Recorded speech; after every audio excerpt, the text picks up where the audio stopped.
un grand bonjour depuis Barcelone aux collègues de CGLU Afrique et également à collègue Fernando de CGLU. Merci de m'avoir invité peut-être à modérer et à présenter cette partie qui me semble un des volets les plus intéressants de la discussion, qui est sur cet axe de coopération Sud-Sud. Donc, je ne reviendrai pas nécessairement sur le concept de la coopération décentralisée Sud-Sud, puisqu'Amandine l'a très bien expliqué juste avant, mais peut-être vous présenter quelques pistes de réflexion et de débat pour qu'on puisse échanger ensemble derrière. On entendait tout à l'heure dans les commentaires notamment cette idée de la coopération décentralisée, de venir apporter du développement, et je crois que cet axe justement de coopération décentralisée Sud-Sud vient changer un peu ce logiciel d'apporter du développement pour venir dire il y a des exemples intéressants qui se passent entre villes du Sud et venir amener, changer un peu cette vision de la coopération décentralisée, rétablir un lien de confiance, rétablir un lien d'égalité aussi entre les territoires, pour penser cette solidarité internationale également de façon plus horizontale, avec des exemples inspirants qui viennent de ces territoires du Sud, et qui répond aussi à un besoin d'apporter peut-être une vision différente des problématiques qu'on entend autour des agendas internationaux. Et je vais prendre pour ça deux exemples. Je vais commencer peut-être par l'exemple de la migration. Et CGLU Afrique a fait un travail très important de plaidoyer pour rappeler, notamment dans les discussions internationales, que les plus grands flux migratoires se passent au sein du continent africain et non pas vers l'Europe ou vers les États-Unis ou vers l'Occident de façon générale. Et pour essayer de justement reproblématiser la question de l'agenda migratoire au niveau régional. Et donc, par exemple, ce qu'on a pu voir de très intéressant dans ce débat sur la migration,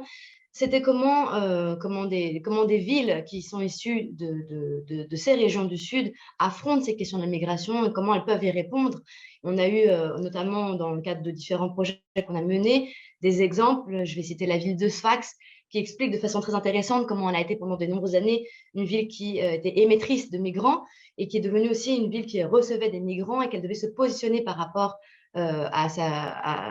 ces enjeux de migration comme une ville qui reçoit autant qu'une ville qui émet des migrants, et qui avait une expérience et aussi son mot à dire par rapport à ces politiques d'accueil aussi comme politique de personnes qui envoient, excusez-moi, des migrants au-delà. Non, et je crois que c'est justement dans ces exemples de coopération qu'il faut chercher des réponses, notamment à des enjeux comme la migration, entre villes africaines, entre villes latino-américaines, entre villes latino-américaines et africaines. On sait qu'il y a eu des élans de solidarité extrêmement forts aussi autour des questions migratoires, avec des villes, par exemple, en Amérique latine,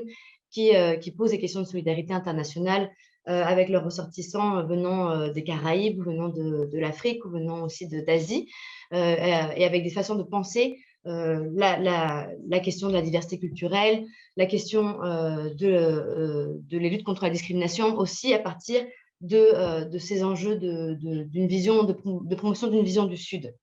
J'aimerais aussi évoquer peut-être cette question de la place des femmes, qui est aussi un enjeu qui monte depuis ces dernières années autour de toute la planète, auquel de nombreuses villes sont confrontées, et où de nombreuses villes du Sud ont aussi des politiques publiques très intéressantes à faire valoir, et avec des expériences qui sont ancrées dans leur réalité locale, et qui viennent aussi apporter une différence, une autre perspective peut-être à cette question des droits des femmes qui a aussi été beaucoup portée par des territoires du Nord. Et je pense notamment à des villes latino-américaines. Je pense aussi peut-être à toute l'expérience qu'on a aussi au sein de CGLU avec le réseau REFELA, qui vient porter les politiques publiques menées par des collectivités africaines sur ces questions des droits des femmes, et notamment à travers les élus femmes, et qui aussi sont une façon de venir partager une autre réponse, une autre façon de réfléchir à ces relations de coopération décentralisée, avec des réponses qui sont locales et qui émergent du local et qui viennent inspirer des situations similaires entre territoires qui partagent des défis communs, avec peut-être un plus grand respect aussi de la diversité des approches culturelles et des identités culturelles. J'aimerais aussi peut-être parler de deux choses qui sont importantes par rapport à cette coopération décentralisée Sud-Sud et que nous, on a beaucoup travaillé à la Commission d'inclusion sociale de CGLU. D'une part, à travers le droit à la ville, qui cherche à renouveler le contrat social local et qui cherche à mettre au cœur du développement urbain la place de la société civile. Et on a vu notamment que ce sont des exemples qui émergent aussi des territoires du Sud, qui partagent aussi comme défi d'avoir peut-être pas autant de compétences, peut-être pas autant de ressources financières que des territoires du Nord, et qui vont chercher, s'inspirer, innover à travers le renouvellement du lien avec les habitants, avec le renouvellement du lien avec la coopération avec la société civile locale pour venir inventer des réponses et des nouvelles politiques et des nouveaux projets à travers cette coopération avec la société civile. Nous, on a beaucoup travaillé dessus, notamment aussi autour des questions de la migration et de la question des droits des femmes, avec cette coopération entre société civile organisée et pouvoirs locaux. Et enfin, peut-être une dernière question un peu plus ouverte, qu'on a aussi beaucoup soulevé dans ces débats sur le droit à la ville, qui est repositionner les relations autour de la question du droit à la centralité, c'est-à-dire peut-être pas penser nord-nord, sud-sud ou triangulaire, mais penser aussi par profil. Et nous, on a beaucoup porté les débats autour notamment des échanges d'expériences entre territoires de banlieue, de périphérie, de quartiers populaires, c'est-à-dire comment est-ce qu'une ville de banlieue du Nord peut échanger avec une ville de banlieue du Sud, quelles sont les problématiques qui sont partagées, non pas en regardant le côté Nord-Sud, mais en regardant le côté territoire de périphérie.